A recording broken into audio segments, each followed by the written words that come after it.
Hey guys, welcome back to my channel. So, I just got done watching the last two episodes of Scream Season 3, or Scream Resurrection, whatever you want to call it, and we find out that Beth and Jay are the killers. Now, this goes completely against my theory that I had in my previous video, where I accused Liz and Kim as being the two killers.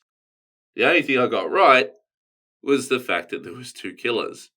And I think that was pretty obvious if you watch the series carefully, that people were dying and there was a big distribution in where they were currently located when these deaths occurred. Like one was on a farm and then one was somewhere else. you know One was in a hospital, one was in some barren place somewhere. Things like that. I mean, they could have all been close in proximity, but you're probably more likely to believe that they're much further away than you think.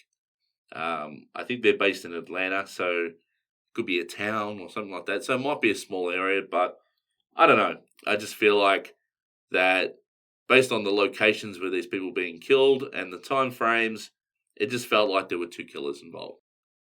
So I got that bit right, but the rest of it got completely wrong. So I did not expect Jay for a minute. I thought he was too uninvolved, to be honest. I know he was in the story. I know he's the brother of Dion or Marcus, whatever you want to call him, but he just wasn't involved enough until episode 5 and 6 in the storyline to be even considered an option. So basically, they abstracted away the killer until the very end. Beth, yes, there were some signs that she could have been the killer, but it was one of those situations where you thought, okay, maybe it's just a little too obvious. The goth chick, trying to be the killer. You thought it might be a little bit of a smokescreen or a red herring, especially when she was talking about how she pulls men in for a false sense of security and things like that. I thought it was her just describing the situation that she's seen in a horror film, but it ends up being that she's telling him what she's doing, right? She's putting a mirror into a false sense of security before she ends up having the killing. So, their reasonings, I mean, it makes sense. So Jay wanted revenge because his mother killed herself as a result of his father choosing to live with Dion's mother or Marcus's mother and himself, and the fact that he finds out that Dion is actually the one who was killed in the, well, not killed, he died in that junkyard or whatever, because he'd already met Dion before, so he knew that Dion knew him, whereas Marcus didn't know this.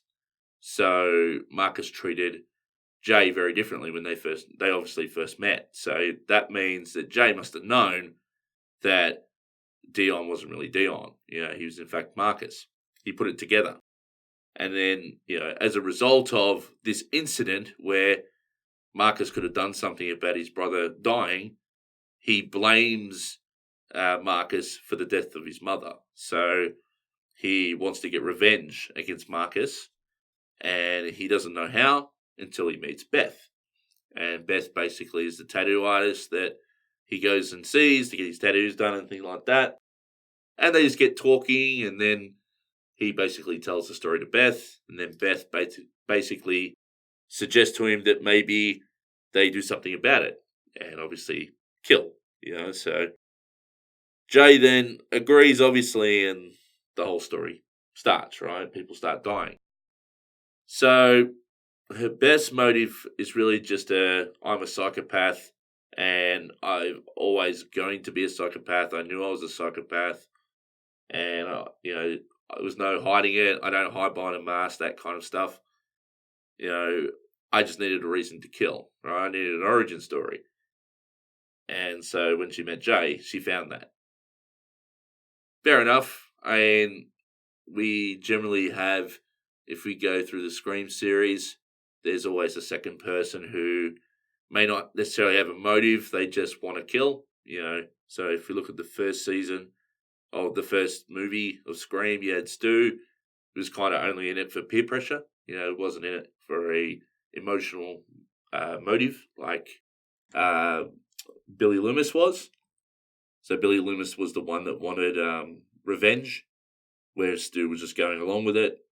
And in the second movie, you had Billy Loomis's mother, who was in it for revenge, and then the sidekick was just in it because he wanted to blame being caught and blame the movies for his serial killing. Third one, I can't remember who the Scream Killer was. And even the fourth one was a girl, but I can't remember what her motive was either. But the first two movies, kind of the same reasons as this one here. I was hoping that they would go with something completely different. I honestly thought that having two African American women being the killers would have been something really interesting. And honestly, that's where I thought they were going. Like, when I was listening to all these theories about the fact that killers have rules and things like that coming out of Beth's mouth, and the fact that Kim was so adamant about changing the rules, I thought she was kind of trying to hint that, hey, this story is not going to be a typical horror film. This is going to be something very different. And I thought that might lead into the fact that the two killers at the end might be something completely different to what we've seen before. And I was looking forward to that. I was looking forward to how they would explain how these two African American women were killers and how they got to this point. I didn't really want to see something I've already seen before, like having a white woman who basically just wants to kill because she's psycho. I mean, that's been done before. Having an African American guy who wants to get revenge has also been done before. But two African American women combining to run around and murder people, it was something different, a different edge. And I thought that would have been very exciting, especially considering that a lot of people weren't really looking forward to this series. I mean, a lot of people were very upset when they got rid of the original cast in the first two seasons, me included. So when I got to this cast and this season, I wasn't very optimistic in what was going to come out of these 6 episodes. I was pleasantly surprised until the very end, to which we got this result. If they had gone with the angle of the two African Americans, I would have been like, well, this was worth it. This would have, the original cast was great, but this cast did very well as well, and the story that they told was quite good. But I thought the ending was weak. I just did. I thought that been done before. We've seen guys get revenge. We've seen women who are just naturally psycho and just want to kill for the sake of killing. And I thought they could have done something a lot better, or at least a lot different. So in terms of the acting and the overall performances in this series, I think they were all really good. I think they all played their roles really well. I don't think anyone was under par in terms of how they performed. I thought the lead, Dion/Marcus, did a really good job of playing that lead role. I think that Liz did well as a supporting cast member, as the girlfriend. I thought Beth was great. I thought Kim was great, being that annoying, politically correct person, but at the end being the kind of the badass who basically finishes Beth off, and being the ultimate survivor, basically defying the whole final girl theory where there's only one final girl left. She's like, no, I'm changing the script all the way to the very end.